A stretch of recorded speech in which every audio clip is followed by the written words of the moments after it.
The United States makes the UN work when it wants it to work. And that is exactly the way it should be, because the only question for the United States is what's in our national interest. My name is John, and the International Criminal Court is now in session. It is August 18th, 2024, and we got a bunch of news to share from the front line. And without any further ado, let's start. So, in the Kursk Oblast, in Russia, by the way, not in Ukraine, the Ukrainians have mostly been stalled, especially after taking the town of Sudzha, which is right here.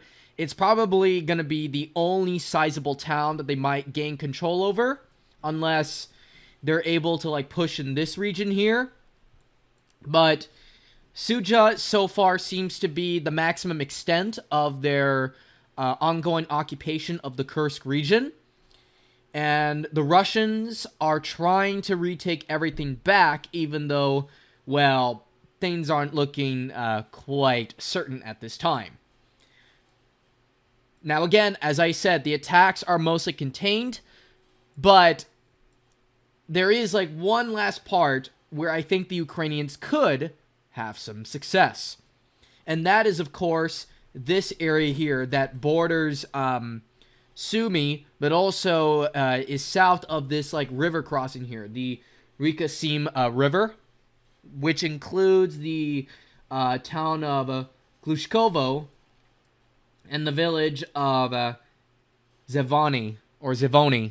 Sorry if I mispronounced it, but the Glushkovo area, which is south of the Reka Sim, all of the bridges, south of it, have all been blown up by the armed forces of Ukraine. All blown up. And for those wondering how they blew it up, it was through the use of HIMARS, which I've heard have also been destroyed by the Russians in Kursk. Now, as of right now, the Ukrainians have not started their advance yet on this area, but I'm expecting them to do it very soon, and they may not have a very difficult time unless, well, Russian reinforcements can get there in time, along with pontoon bridges not having any issues.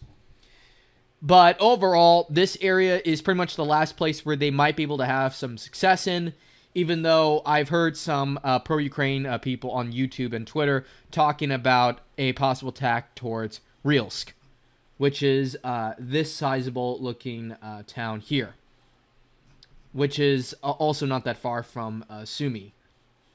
But otherwise, though, the Kursk front is mostly stagnant. And with that, let's move to Kharkiv region, or Kharkov Oblast. So the Russians, to the surprise of many, have actually started slowly advancing again in the Kharkov Oblast. They have not only cleared, for the most part, the outskirts of Gliboke, but they have also allegedly re-entered these Dakas here, which are north of Lipsy, which is one of the big towns outside of Kharkov city, or Kharkiv. Now, personally, I don't think these are anything serious. I feel like this is just the Russians trying to, in my opinion, gain better strategic positions when dealing with the Ukrainians in the long run. And I also heard that the Russians have cleared the outskirts of Lukansk as well. So overall, though, this area is stagnant for the most part, even though the Russians have cleared the outskirts of Lukansk and Gliboke. And in the Volchansk area, there's not really much going on other than the Russians advancing within the commie blocks here, though anything can change considering that we haven't really had any news from the Volchansk sector in nearly 2 weeks now. So anything can change. In Kupiansk, the Russians have advanced further north of excuse me, sorry about that, Pischine, further up north. And from what I understand, they are also getting dangerously closer to the Oyskar River, which would effectively split this frontier into two, into two halves. And then going further south in Makivka, the Russians have restarted their offensive here after losing some ground here. And they have so far taken control over like half of Makivka. And I wouldn't be shocked if they were to capture it at some point. But they got like a little river crossing issue to deal with before they can capture Makivka completely.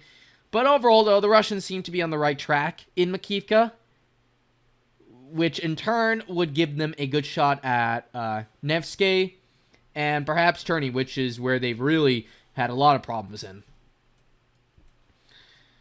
Nothing significant happening in Siversk, so you can like write that off.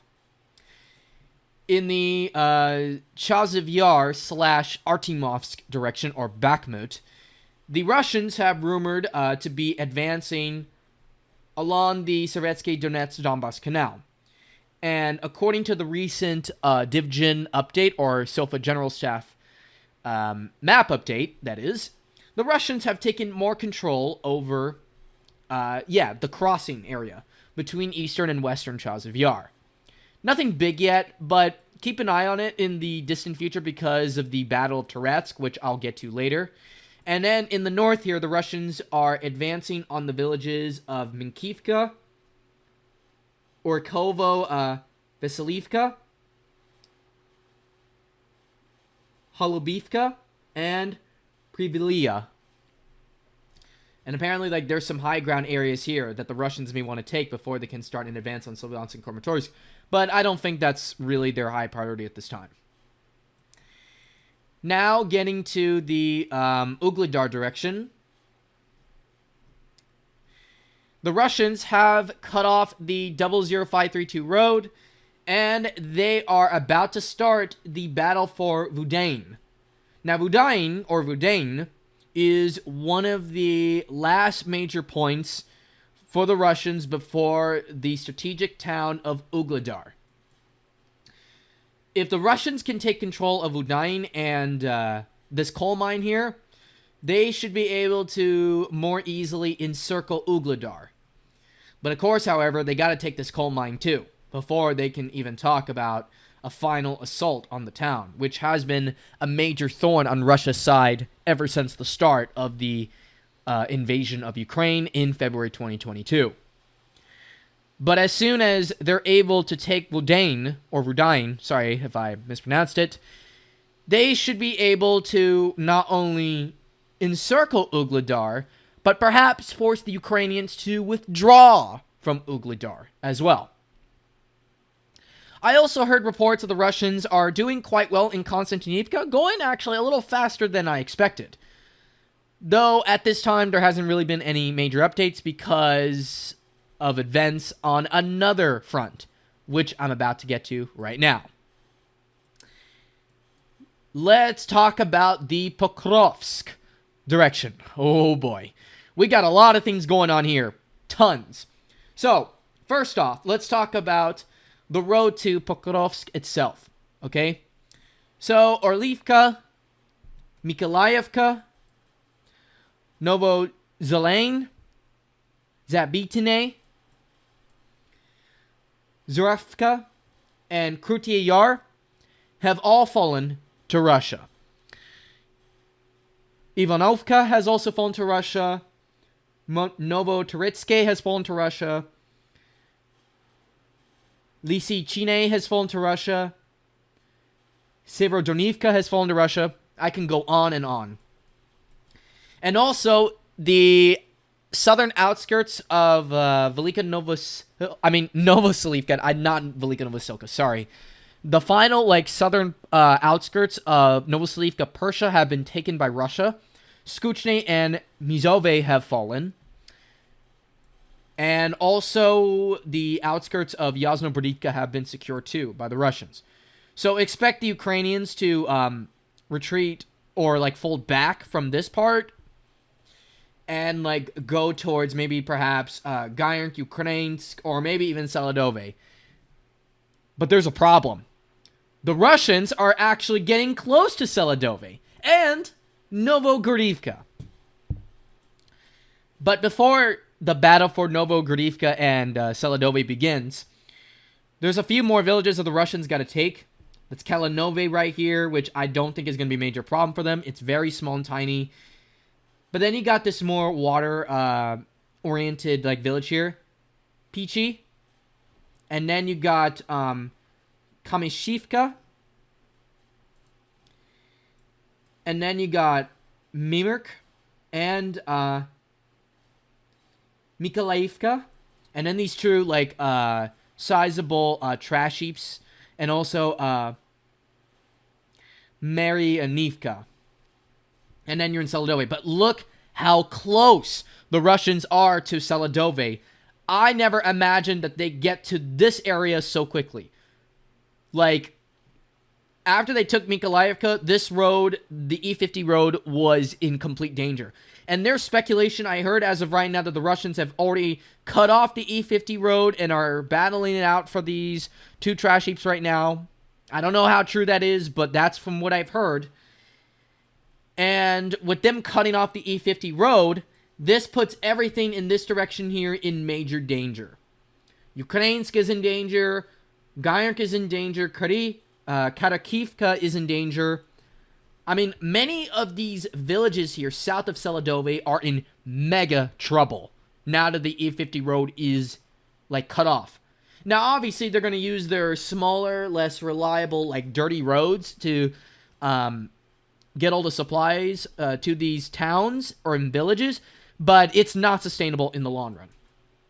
And to address the elephant in the room, Seladove itself, this is like one of the last big towns, or I think this is perhaps a city, before you enter the city of Pokrovsk. And then also, don't forget, you also have Novogradivka as well. And this is where I think the Russians will actually duke it out for. And they already be seeming to encircle Novogradivka on multiple sides. And now that they've taken Krudiar and are on the brink of taking this trash heap here too,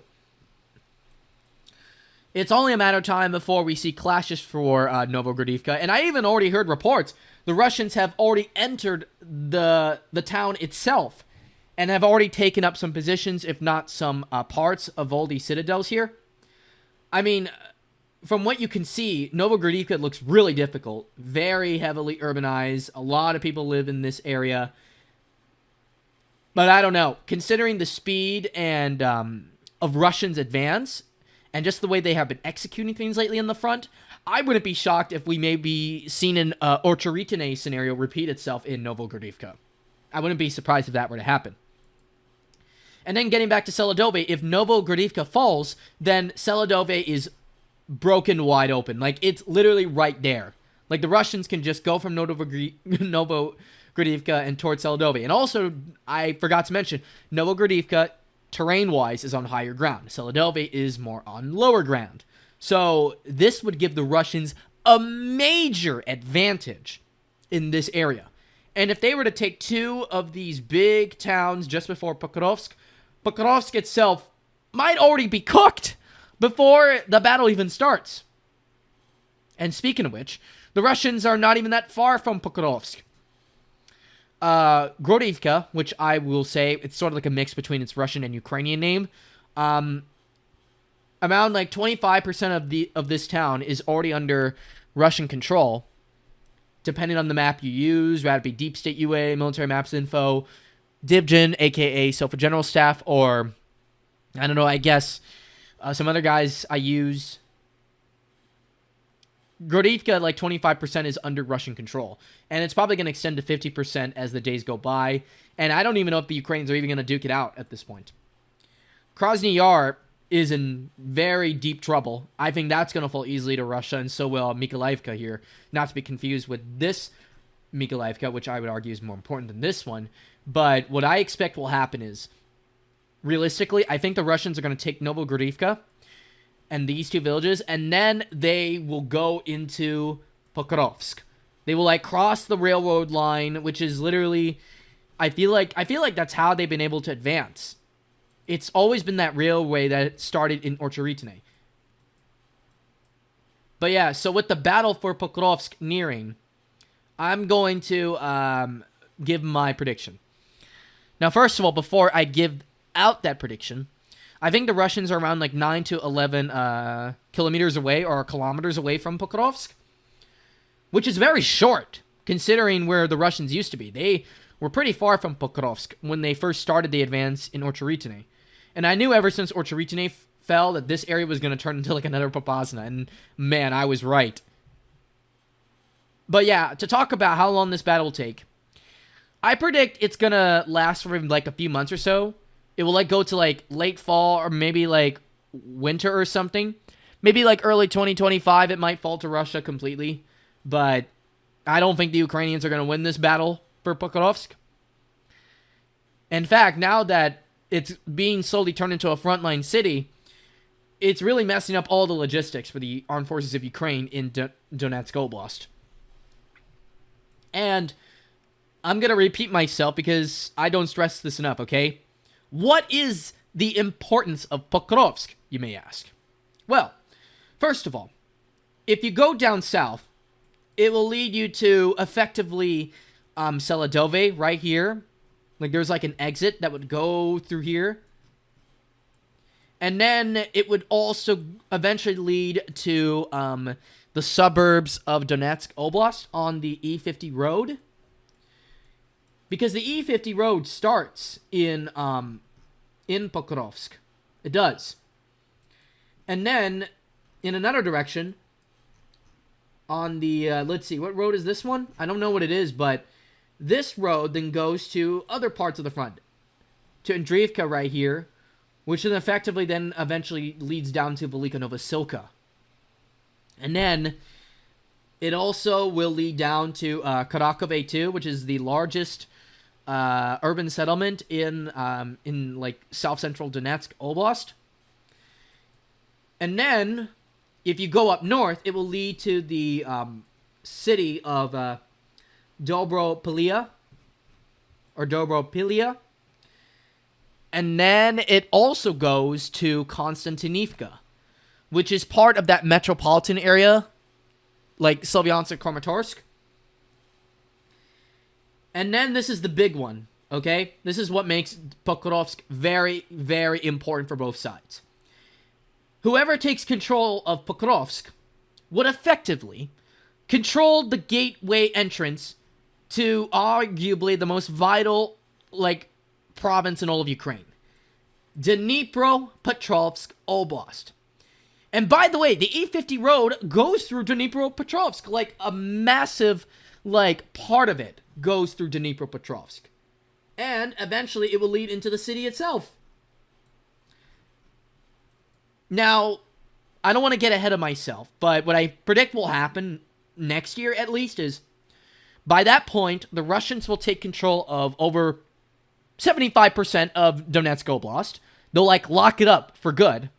And then sometime in the first quarter of 2025, now, make fun of me all you want, like, some time from now, I think the Russians are going to enter Dnipropetrovsk Oblast.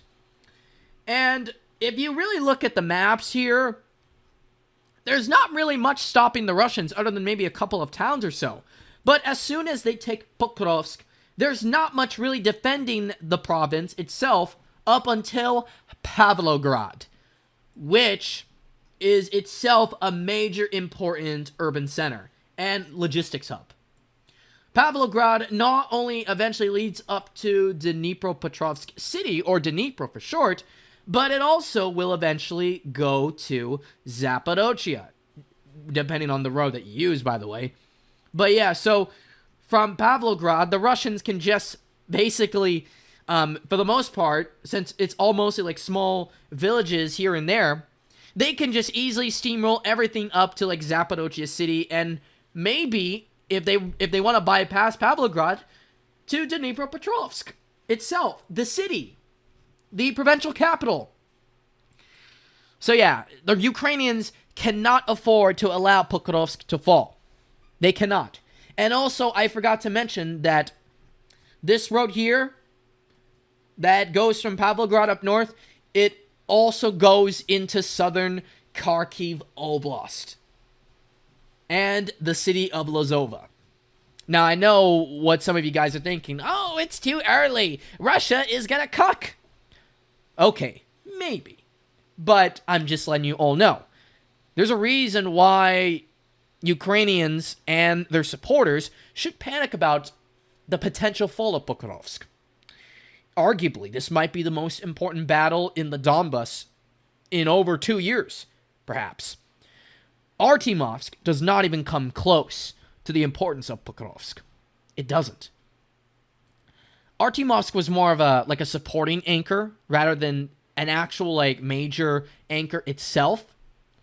But it's nowhere as important as Pokrovsk is. It just isn't. But yeah, so the city is in danger of falling to the Russians or coming under pressure by the Russians. And yeah, Seladove, Novogradivka, all in danger. So yeah, keep an eye on that front. Now, with today's big news, New York under Russian control. The end. After 2 months of fighting, just 2 months of fighting, the battle for New York is already over. The Russians won. Almost single-handedly.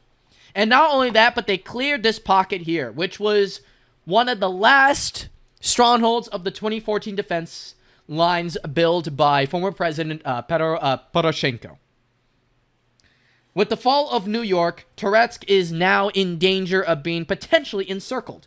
In fact, the Russians are already advancing on the village of Nilipivka, and I don't think the Ukrainians are going to be able to hold that.